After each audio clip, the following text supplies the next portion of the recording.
Steel sector में पहले record बना, फिर कीमतें टूटी और मार्केट सीधे 5 साल पीछे चला गया। लेकिन फिर एक ऐसी वापसी हुई जिसने पूरा ट्रेंड ही बदल दिया। यही रही वित्तीय वर्ष 2025-26 में भारत के स्टील सेक्टर की कहानी। तो आखिर ये अचानक गिरावट और फिर ये तेज उछाल क्यों? क्या ये सिर्फ मार्केट साइकिल है या कोई बड़ा संकेत? नमस्कार, मैं नेहल नायडू। दिलचस्प तथ्यों और आगे की रणनीति समझने के लिए वीडियो को अंत तक जरूर देखें। वित्तीय वर्ष 2026 में भारत में क्रूड स्टील का उत्पादन तेजी से बढ़ा। उत्पादन करीब 11% बढ़कर 168 मिलियन टन तक पहुंच गया। यानी स्टील ज्यादा बनने लगा। सरकार का इंफ्रास्ट्रक्चर खर्च, नई फैक्ट्रियां और इंडस्ट्री का विस्तार, इन सब ने मिलकर उत्पादन को बढ़ाया। लेकिन यहाँ एक दिक्कत आई, मांग उतनी तेज नहीं बढ़ी। स्टील की खपत सिर्फ 7% बढ़कर करीब 162 मिलियन टन ही रही। अब आसान भाषा में समझिए, जब चीज ज्यादा बन रही हो और उतनी बिक नहीं रही हो तो होता क्या है? या तो उसे बाहर बेचना पड़ता है या फिर गोदाम में जमा करना पड़ता है।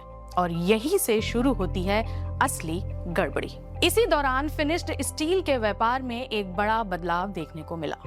आयात घटे और निर्यात बढ़े। वित्तीय वर्ष 2026 में स्टील का निर्यात करीब 29% बढ़कर 8.24 मिलियन टन हो गया। वहीं आयात करीब 23% घटकर 7.8 मिलियन टन रह गया। ऐसा क्यों हुआ?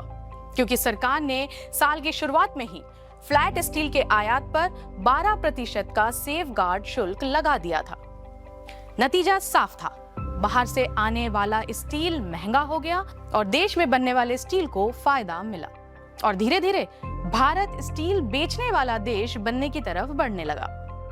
अब सवाल ये है, कीमतों में आखिर हुआ क्या? अगर हम वित्तीय वर्ष 2026 का महीने दर महीने ट्रेंड देखें तो तस्वीर साफ हो जाती है। सबसे पहले HRC की बात करते हैं।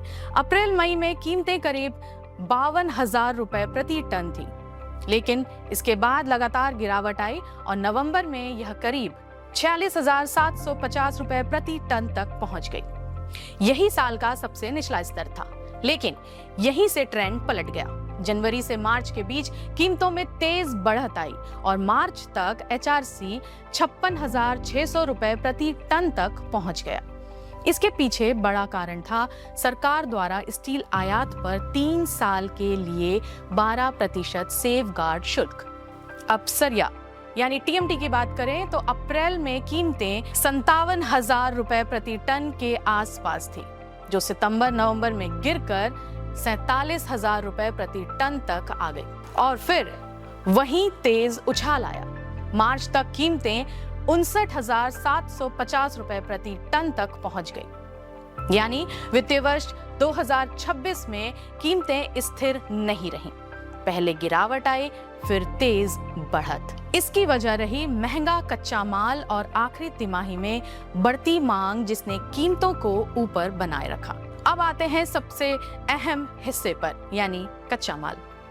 वित्तीय वर्ष 2026 में आयरन ओर का उत्पादन करीब 6% बढ़ के 307 मिलियन टन हो गया। लेकिन फिर भी देश में सप्लाई पूरी नहीं पड़ी। इसी वजह से आयात तेजी से बढ़कर करीब 12.5 मिलियन टन तक पहुंच गए, यानी लगभग 92% की बड़ी बढ़त। वहीं दूसरी तरफ निर्यात कम हुआ। कीमतों की बात करें तो आयरन ओर पूरे साल महंगा बना रहा। अब फाइन्स की बात करें तो वो 4,800 रुपए से 6,000 रुपए तक रहा और लम्स 6,900 से 8,100 के बीच रहे। यानी साफ है, कच्चे माल की लागत पूरे साल महंगी बनी रही। स्टील सेक्टर में इस्तेमाल होने वाले मेटलर्जिकल कोल की बात करें तो एक बड़ी निर्भरता साफ दिखती है। भारत अपनी जरूरत का करीब 90% मेटलर्जिकल कोल आयात करता है, क्योंकि अपने देश में मिलने वाले कोयले में राख की मात्रा ज्यादा होती है। वित्तीय वर्ष 2026 में यह निर्भरता और बढ़ गई। मेटलर्जिकल कोल का आयात करीब 9% बढ़कर लगभग 84 मिलियन टन तक पहुंच गया। वहीं स्क्रैप में भी बड़ा बदलाव दिखा। देश में मिलने वाला स्क्रैप करीब 24% बढ़कर 31.5 मिलियन टन हो गया।